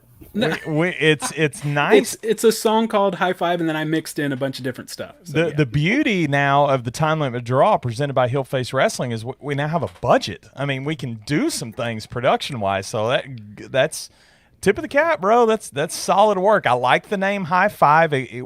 We sought out a name from our listeners last week for this segment, which will be a top 5 of sorts. We'll bounce back and forth in terms of the subject matter, but it'll be a niche here in this show that will go to some lists. And I think High Five is a great name. It's an appropriate name. And the music, man, that's I gotta give it to you. It's pretty good stuff. Thanks. And I just want to real quick, I'll give a shout out to my guest. Nastico said his debut at Lucha Brutal was also at Mas Brutal. Ah, that's right. Yes, it was. And I was trying to think. He had our surprise guest of Dave Sagan as his new client. So big shout out to Nastico. And I look forward to seeing Nastico again real soon. So Nastico, I know you feel the same way about me. Look forward to seeing you, buddy. Yeah, so we got to since we have our standards and practices guy here. I don't know why you guys keep calling me. You're the standards and practices. You're making sure that we're on point. If I'm the standards and practice guy, you guys are in trouble. The representative from Heel Face Wrestling. Yeah, Jeff, that's probably better. Yeah, we heard you have our corporate overlords. We heard you have a top 5 list for us, a high 5 for us. Top 5 disliked athletes. Yeah, hate is a strong word, bro. Yeah, it is. We don't use that. That's why I went. Saying hate is the easy way out. We try to mean what we say, so we're saying disliked. Let's hear your list. Oh, you're gonna make me go first? Yeah. Hey, right. well, let's do this. Do you want to start like at 5? Like we'll let Jeff start, and then Ro, you give your number 5, I'll give my number 5, and then go from that way to 1. Sure, we can. Because I think there's going to be a lot of differences in this. I really do. Yeah, that's probably true. Well, okay, let me give my dishonorable mention first. Okay. I got 4 of those. I do too. I have 4 too. Okay, we'll each give our dishonorable mentions, and I'll go first. My dishonorable mention goes to Jose Bautista. He was a thorn in the Rangers' side, and Rugnet Odor, probably would have been higher, but Rugnet Odor already punched him in the face, so that made me feel better about it. So that's my honorable mention, or dishonorable mention. Jeff, you go ahead. You only have 1, Ro? Yeah, I only have 1. Okay, I got 4. Am I saying all 4 of them? Yeah, go ahead. Mm-hmm. All right, so in no particular order, the 4 that didn't make the cut are Richard Sherman. And you guys know I'm a 49ers fan. He's on the 49ers, but prior to being on the 49ers, he was with Seattle, and Seattle was the rival to San Francisco. So I wouldn't say I guess I could say I'm starting to like him. Had he come through in the Super Bowl and he was the reason why they won the Super Bowl or got a pick late in the game to seal the deal or something like that, he would have been on my liked list. But for now, he's still he's more so on the fence than anything. Yeah, gotcha. Next is Canelo Alvarez. I just don't like the guy. He always talks about how Mexicans don't F around, and then he's running around scared to box real boxers. He always wants to cherry pick his opponents. So, it sounds like he's effing around to me. So I don't really like him. Maybe it's his manager, like in Rocky 3. You know what? It probably really is, because I have a feeling he wants to fight any and everybody. And, his manager's like, nah, we got to worry about the checkbooks. Yeah. So, and rightfully so. It's a business at the end of the day. So he's got to protect his investment. The third honorable mention is GPA. Because, in all actuality, I kind of like him because I like seeing him get beat up. So it's always easy to when I'm looking to book someone to get beat up. It's like, oh, GPA, let me just give him a call. Hey, are you available this date? You're going to get beat up. So it's almost like a it's almost like a dislike. The love-hate relationship. Yeah. So, great guy, but I like seeing him get beat up. And then the fourth honorable mention is someone who was in the chat a while ago, and his name is Nastico. Well, I think it's almost a compliment you calling him an athlete. I mean, hey man, he went through the training. He went through all the same training that wrestlers went through. So I have nothing but respect for him for that. But I do much like GPA. I do enjoy seeing him get beat up. So shout out to Fun and Sexy because they beat the crap out of him at one of our trips. Boy, I love that. I love hearing that. All right, let's hear your dishonorable mentions for me. I got to start with Bill Laimbeer. Bill Laimbeer, of course, from Detroit Pistons fame. Oh, that's a good one. Man, that dude, he needs to get beat up. I don't know how else to say it. He needs to get beat up. He's always taking cheap shots at people, and then when the Bulls finally triumphantly go over the Pistons, he's one of the ones that that kind of led the charge in walking off the floor and not giving their due. So Bill Laimbeer is one of my dishonorable mentions. You can kind of put Isaiah Thomas in that too. Yeah. Another one for me is Lance Armstrong. Now, I'm putting him in the dishonorable mentions is because not necessarily for what we found out recently or over the course of time and then solidified with the Lance documentary, but as we're going to talk about later, Ro, you're going to find a pattern in my top 5 list. Part of the reason some of these guys are in the list is because of my disdain for their success. You almost want to see guys get beat. They win so much that you want to see them get beat. So that's more the reason that Lance Armstrong. You're petty like himself. Richard. Hey, someone wow, laughed. Wow, bro. Someone laughed, I'm Brad. laughing because it's so cheesy. I think there had to have been a text, Ro. You had to text Jeff to say laugh right when that one comes up. Yeah, there he is. My phone background. No, not really. Third one for me, another one, again, because of his amount of success. I hate to say it, Michael Jordan. Michael Jordan is, because as a basketball fan, I hated seeing him win so much. I wanted to see him lose. So Michael Jordan's on that list. And then rounding out the list, Jeff, there's going to be a bit of a disconnect here between you and I. It's got to be a Yankee, probably Derek Jeter. No, it's the 49ers version of Deion Sanders. I could not stand primetime running his mouth. He was good. He backed it up. I'm not questioning what he brought to that 49ers team. I'm not questioning the fact that he was the best corner out there, but I just hated seeing him succeed and talk about it. So Bill Laimbeer, Lance Armstrong, Michael Jordan, Deion Sanders, my dishonorable mentions. I could add Deion Cowboy version for mine, I guess. Fair enough. Okay, I got a question for you. But just talking about him real quick, that dude is amazing. Playing baseball and football at the top level, that's insane. Yeah. So no what's doubt. worse World for Series you? and NFL in the same day, too. Yes. What's that, bro? What's worse for you, Jeff? Cowboys version of Deion or Cowboys version of Charles Haley? No, neither one. Cowboys version of Terrell Owens. Wow. Yeah, I think even Cowboys fans didn't like the Cowboys version of Terrell Owens. Yeah, right. Yeah, he almost made my list, but in all honesty, he's actually one of my favorite 40 when he was in the 49er uniform, obviously. Yeah. He was my favorite, up until recently. Okay, George so Kittle had thrown him. let's go with our top 5 disliked athletes. If you have them, put them in your comments. On the comments here, let us know what your top 5. And Jenny, they're in the comments, so we want to see y'all's top 5. Yeah, top 5 disliked athletes. Here's my number 5. It's actually a pair. I know this is cheating, but I always cheat. I kind of have a pair, so that's okay. Yeah, number 5 is A-Rod and Mark Teixeira. Because, and Teixeira is the one that I was thinking maybe possibly could be on Brad's list. I think that's the only one that we could possibly cross on, and that's because obviously he screwed over the Braves way more than he screwed over the Rangers. He did. But the Braves, yeah, you're a good point. But obviously A-Rod, he came, did what he did here, just took our money, left, whatever.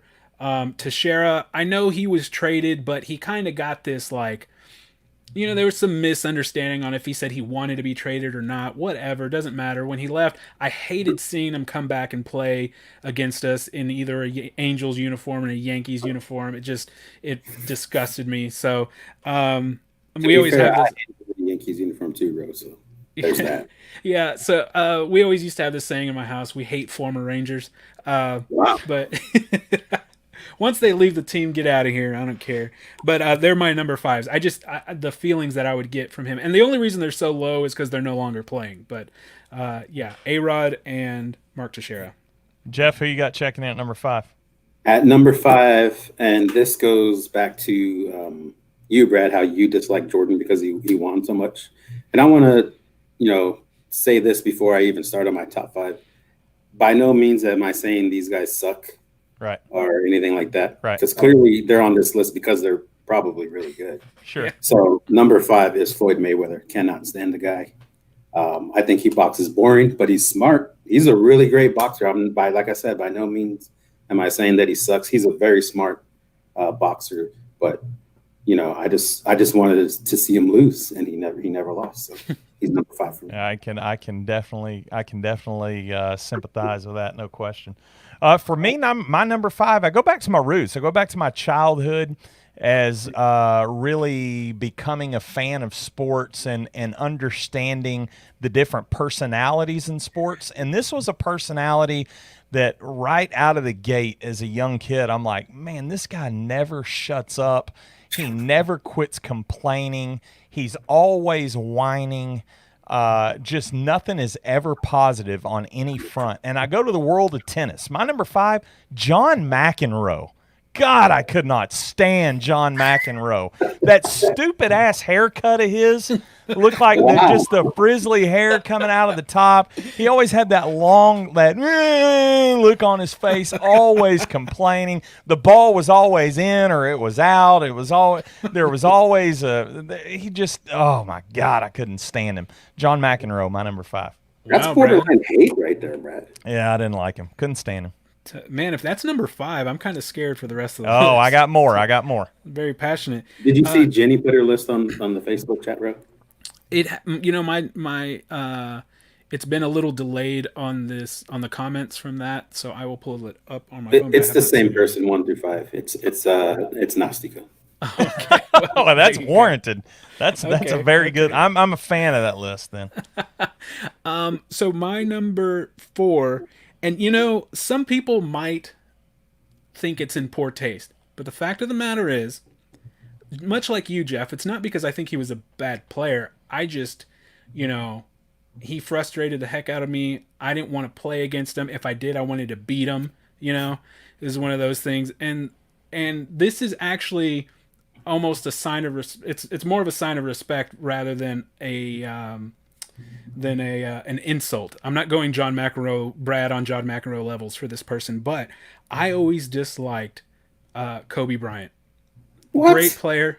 Too soon. No, it's wow, not. Bro, it's not even been not even 7 months. Too soon. I'm not going to act like I liked him as a player just because.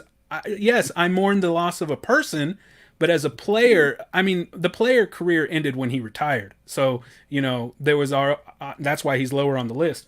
But no, I mean, like I said, it's as much of a compliment as it is anything else. When the Mavs were playing the Lakers, I absolutely did not want they weren't him beating to succeed. Kobe. Yeah, No, they weren't weren't. beating Same Kobe. thing with the Spurs and the Lakers, but I'm not going to put Kobe on the top 5 list. Yeah. Same year that he passes away, bro. That's. Yeah, you might need a new co-host next week, bro. I'll start Give looking, me a boss. break. I'll start looking. Yeah, y'all look for that. Hey, I've been suspended on this show before. What are you? Are you above being suspended for a week? For an opinion? No. But What yeah, did so Brad that's my get number suspended 4. for? Remind me. Do what? What's that? What did Brad get suspended for again? Remind me. Because he went on vacation. Okay, so you're acting like your opinion can't get you. Right. Who you got at number 4, Jeff? Number 4, you guys are probably going to hate me for this, but much like your Kobe hate, Dirk Nowitzki's on my number 4 list because he's a Maverick, and What? Mavericks are the Spurs rival, so in-state rival. See, So- that's a Blasphemy. Blasphemy. There's nobody that could stop that, and it was so annoying. So I mean, Brad, you have to remember he's what 25, 30 minutes from San Antonio. Yeah, I get it. 40. You guys, yeah. it's not like you didn't have championships. So Tim Duncan, Ginobili, I mean Tony Parker, they Pop. You guys had your run. You can't win it every year. wow. I think I know a person who's going to be on Jeff's list coming up. What's your number 4, Brad? My number 4. I'm gonna take another. Probably a surprising turn for you guys in terms of where I'm going in the sport that I'm going to here. Don't you, other than Nastico, don't you have those people that you just want to see them get their ass whipped? I mean, I don't know how else to put it. You just want to GPA? see them. Yeah, GPA. right. You just want to see them get their ass whipped. Well, I want to see this person get their ass whipped, but I want to see them get their ass whipped for what they did, for the depths to which they would go. And when we're talking about sports and we're talking about people that definitely cross the line and do things they couldn't do or shouldn't do, how can you have a top 5 without Tanya Harding? I mean, what she did to Nancy Kerrigan she took. Why are you laughing, Ro? She took a pipe after her. Because Over it's like 2-3 decades ago, though, Brad. And now she's still trying to make money off of it. The old hag. She looks like she puts away a pack of Newports every afternoon. it's just funny to me that you take it so personally. Yeah, he's She like just- yelling like. She is. Yeah, man, I can't stand her, man. Why? And she's still trying to be in the spotlight. It's still the whole "woe is me" attitude. I didn't mean to. I didn't know those guys were gonna do that. They're bad men.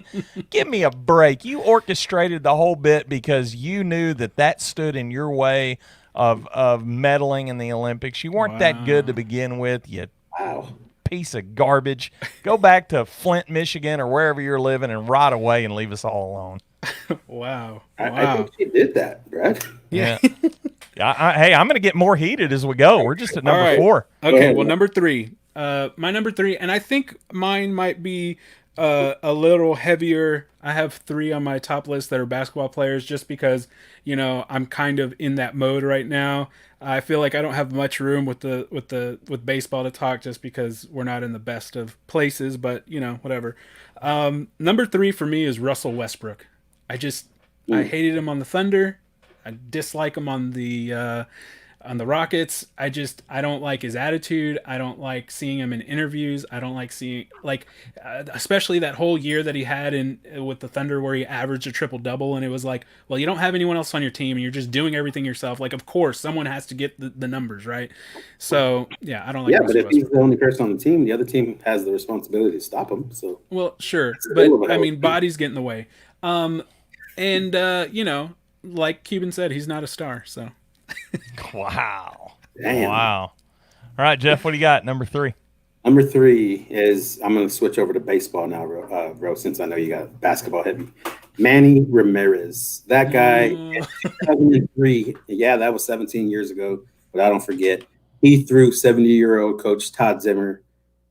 Manny had to be what, like 20-something at the time? This guy's 72 years old. And he throws the Yankees coach, like a hip toss almost.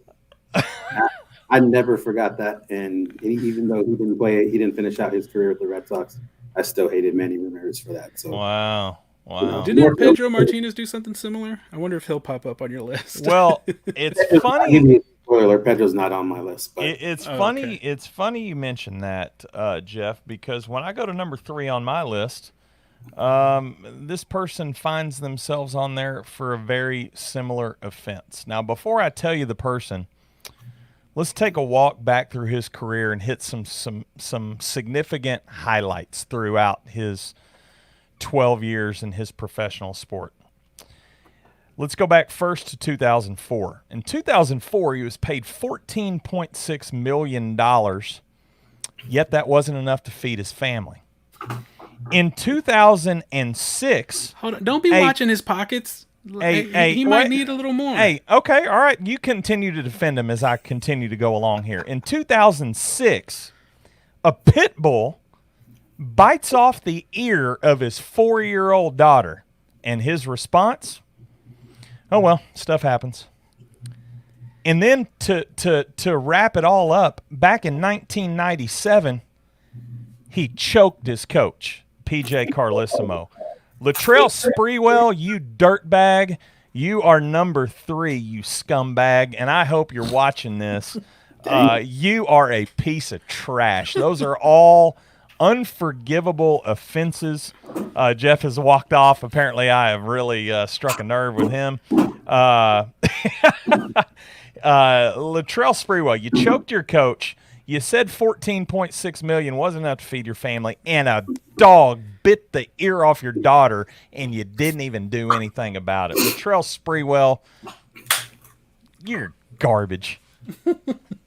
hey, Ro, I got to make a correction really quick. It was Yeah. Pedro Martinez. I think I was just still so mad about the event that I said the wrong name. Pedro. Yeah. Yeah. So, Okay. So you need to apologize to Manny Ramirez. No, you know what? F Manny Ramirez. F Manny Ramirez. Wow. He was on the Red Sox.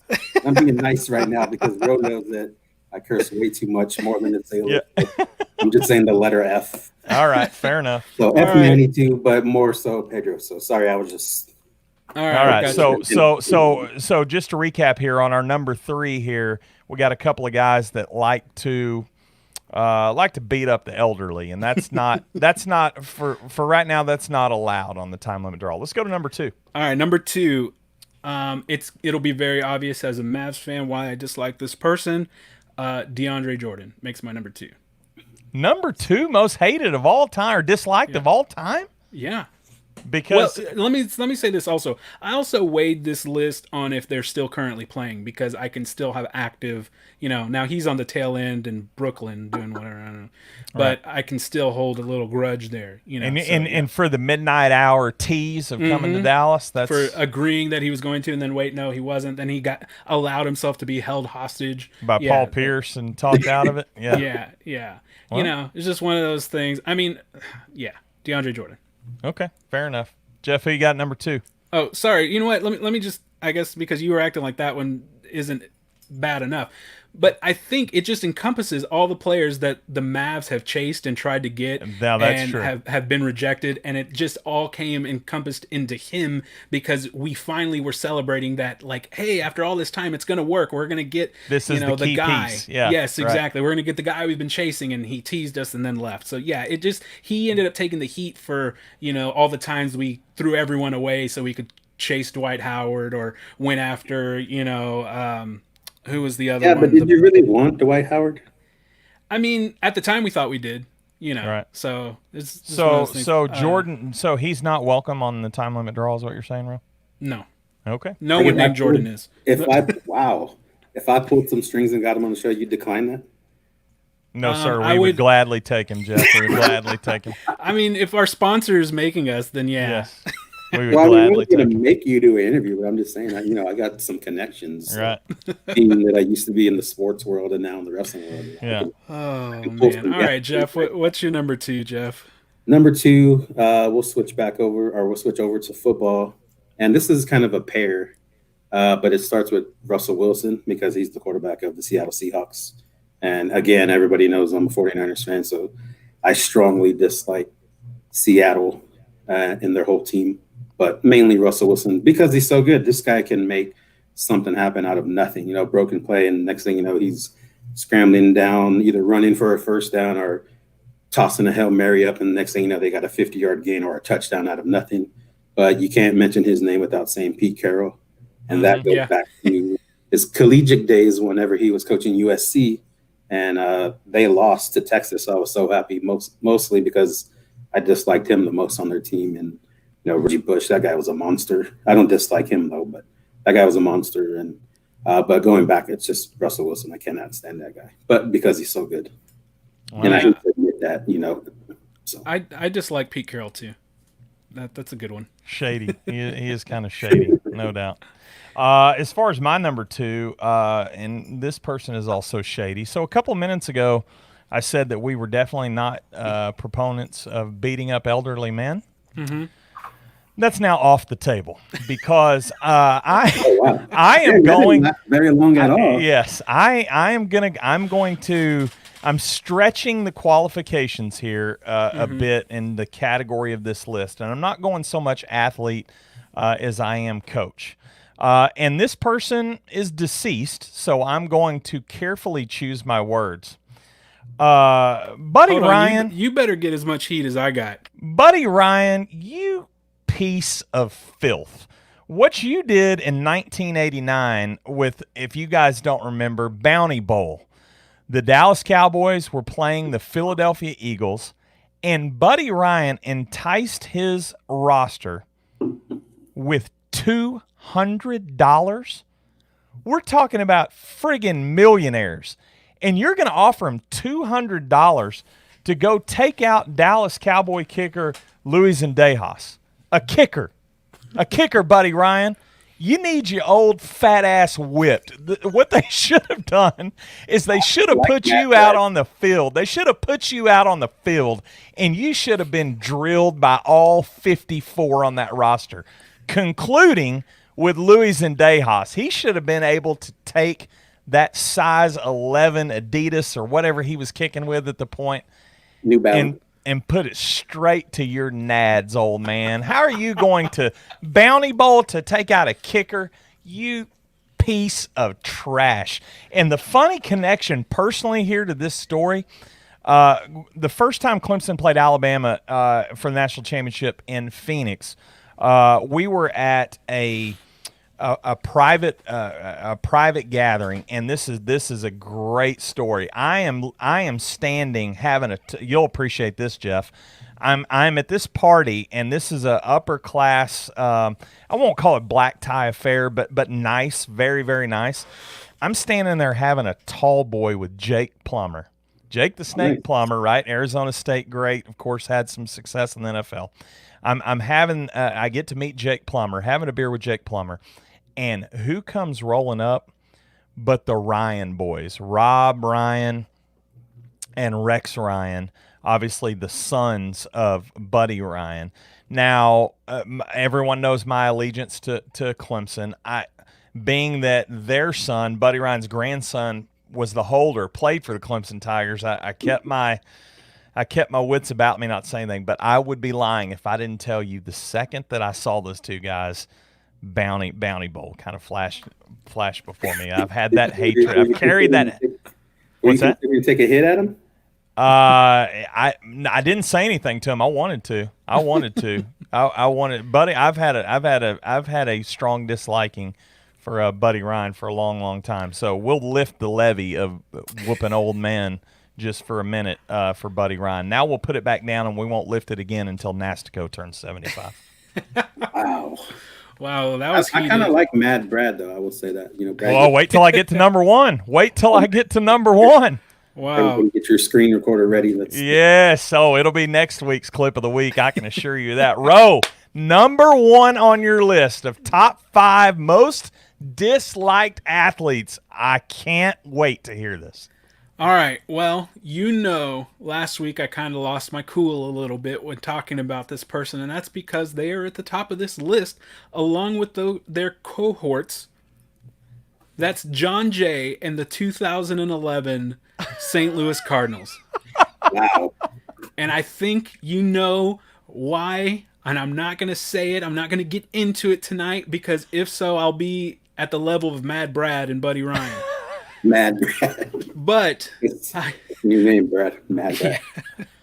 but I will say they are as disliked can get. I just that's it. That you know why. 2011 Cardinals led by John Jay.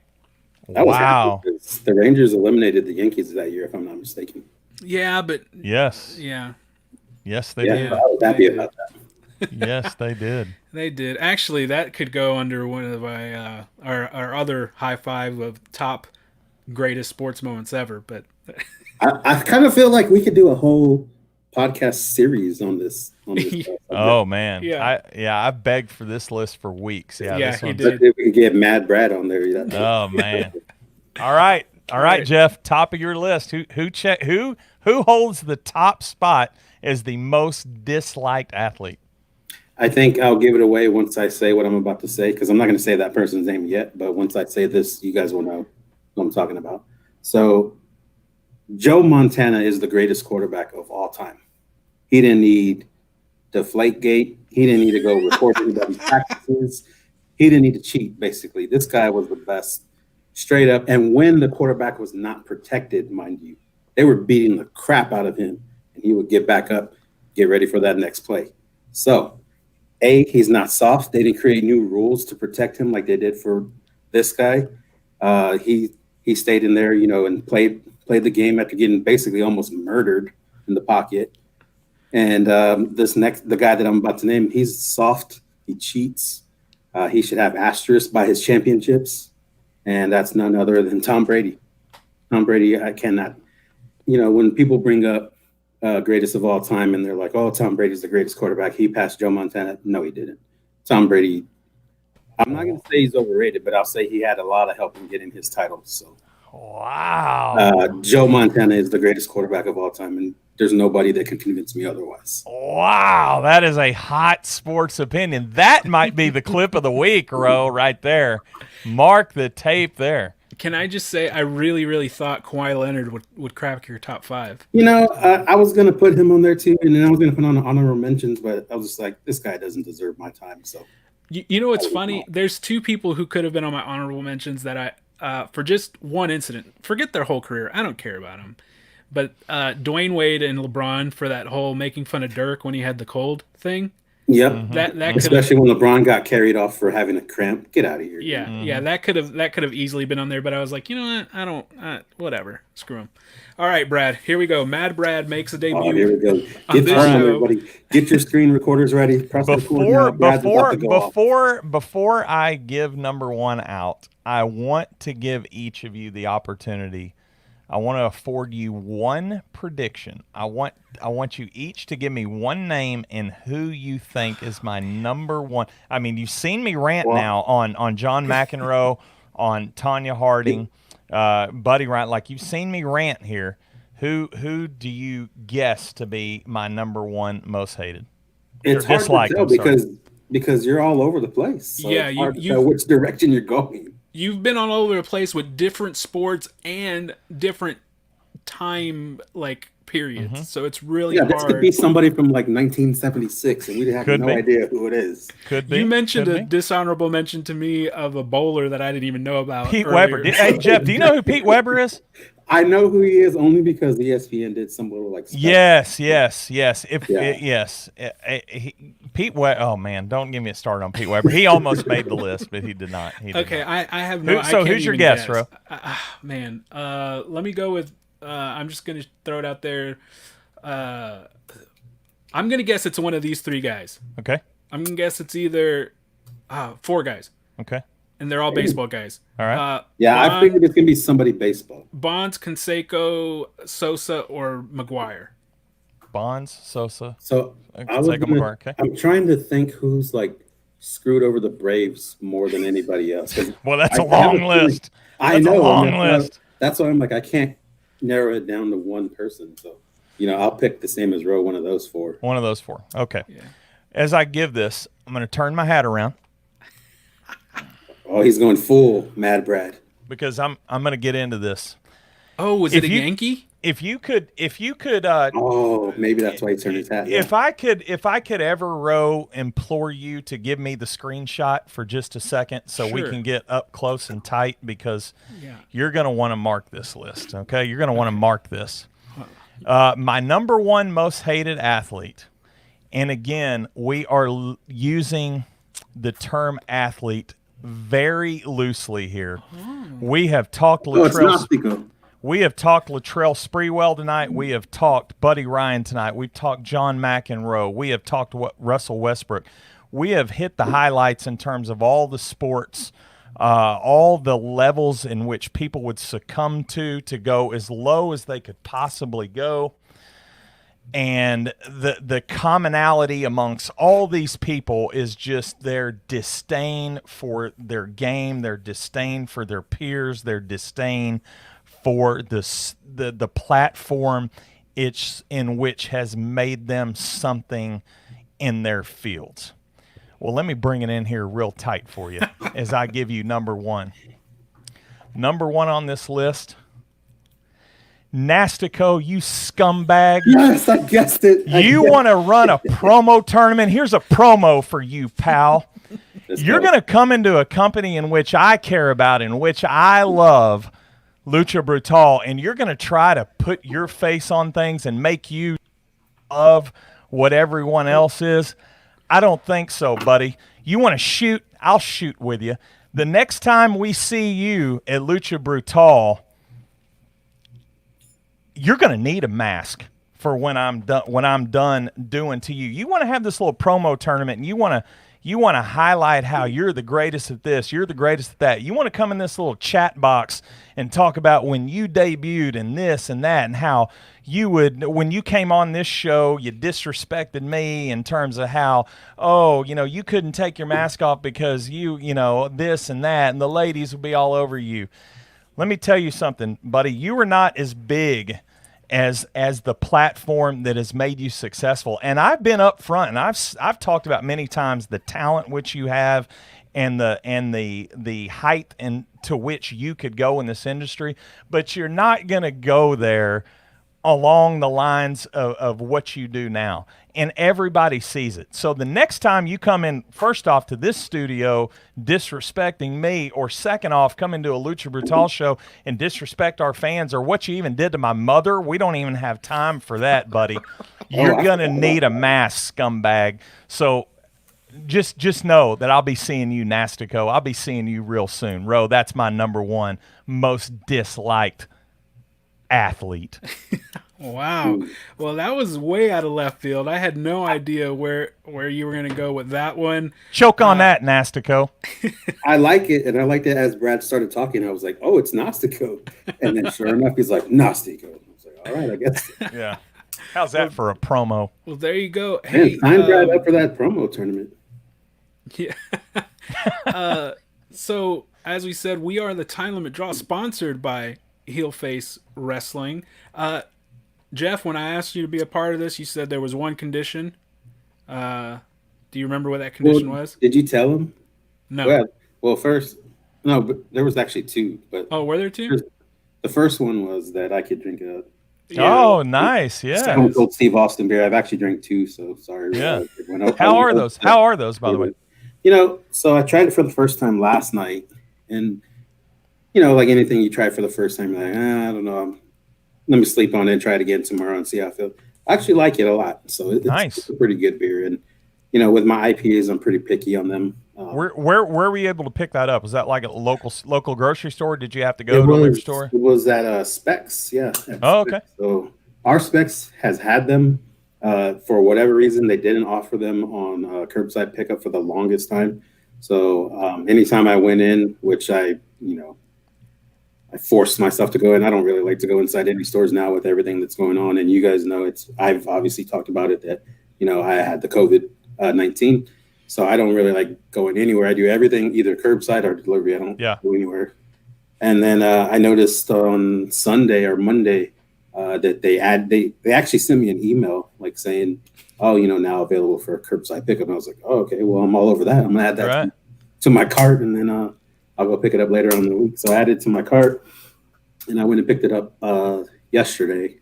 And like I said, tried it, and I wasn't too impressed with it yesterday. And then, like I said, I didn't want to just jump to conclusion just after one taste. So tried it again today while I was waiting for the show to start and watching the game. And I was like, you know what, it's actually pretty good. So, and I have to give that a shot. I'm pretty picky.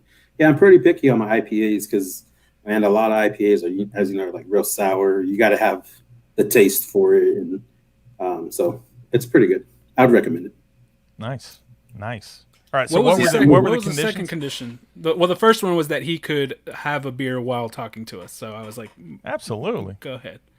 And the second condition, Jeff, you talking about what's under here? Yeah. We talked about, part of the sponsorship contract was Brad had to shave his hair. Well, you obviously didn't tell Brad about the contract. Yeah, well, since we kind of have Brad's hair tied up in a bet right now, I thought we would just let that. So I guess what I'm hearing is it doesn't matter if Todd Frazier hits 15 bombs or not. We're gonna have a highlight. How about this? Show. We'll do this. If Frazier hits the 15, you go like no guard on the Clippers, and absolutely. We'll get the razor out. But if he doesn't, you'll still do it, but maybe not. Down to the skin. Brad just wants to. Is you're shaving your head, regardless. Jeff just wants to see this big dome with not much hair. Well, I mean, I'm losing it already. There's not a lot of hair left, but yeah, you want to see it gone. I'll let you borrow some of mine. I've got too much hair going on here. I might need to borrow some. You guys earlier, I haven't cut my hair or the beard since March 1st, and this is the longest I've gone without cutting either. Are you putting beard oil or anything in that? Like sometimes, not very often, but sometimes probably like once a week maybe. Yeah. But yeah, I do have some stuff that I use, like I said, once a week. Not dude, I would be or anything. I would just be doing this the whole time, like I would just grooming it out. Yeah.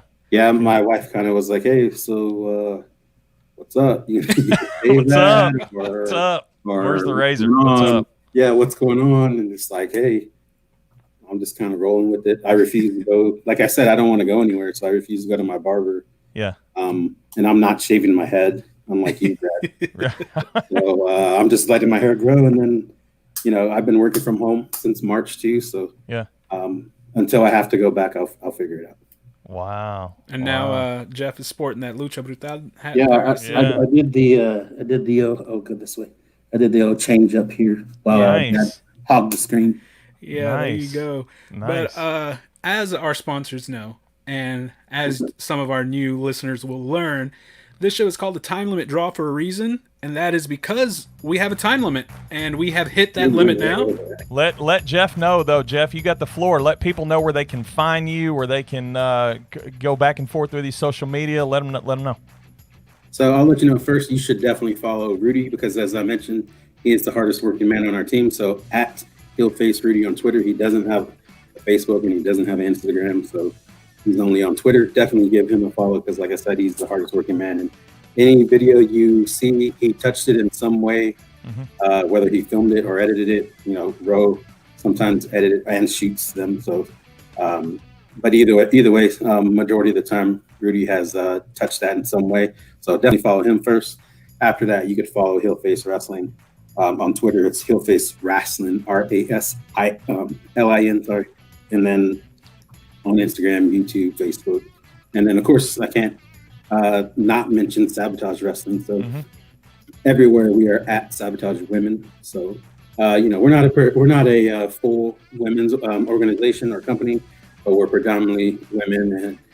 And I do want to say that we are looking and have already started to get more women involved behind the scenes on things that we're doing, and we're not quite ready to announce things that our changes that we've made, but do know that we take it very seriously in providing platforms and opportunities for women. And going forward, you'll see that even more. And whether or not it's announced publicly, know that our organizations, whether it's Heelface Wrestling or Sabotage Wrestling, will have more women involved in some way, shape, or form. Absolutely, as will Lucha Brutal. We're right with you on that platform and real passionate about it. So obviously there'll be further talks and announcements coming out under those regards. But we want to appreciate, first off, we want to thank you for the sponsorship. We want to thank you for spending your time with us tonight and engaging back and forth. As far as the hair, we'll talk. I mean, we'll see. We'll see what happens. Todd Frazier obviously has a lot to do with that. As far as Roe's mess-ups tonight, if you need me to find another co-host next week, then you let me know, and we'll go through those proper channels to get him replaced. I say give him another shot. He's pretty good guy. Generally, he's on his game. He did call me. He did call me a nobody earlier, so I would like to report that to Human Resources if I could and have them investigate that. But other than that, I got no real issues. We will definitely investigate that, because we take that harassment and, name calling seriously. So we'll definitely investigate that. But, as he mentioned earlier, Roe is like a brother to me. So he's someone, I like to talk trash to him a lot, and we go back and forth. And sometimes even his sister involved. She was in the chat there, I believe. Right. She was telling me I was being rude. I don't know what I said, but if I can't get you to handle him calling me a nobody, I know I can call his mom and she'll set him straight. So he's getting set straight either way. His mom is a gangster. Please don't ever mess with her. Yeah. And don't let Roe let you or convince you otherwise. I've seen her in action. She's a gangster. So yeah, she'll whoop Roe, no doubt. Roe, where can they find you? You can find me on Twitter at Lucha Brutal and Instagram at Rogelio Martinez Jr. You can find me on Twitter at The Breda. I will soon create a separate account, I Hate Nastico. Look for that in the future. And you can look for us next Thursday night with another edition of the Time Limit Draw presented by Heel Face Wrestling. And until then, have a good week, and we'll see you next Thursday. Y'all have a good one.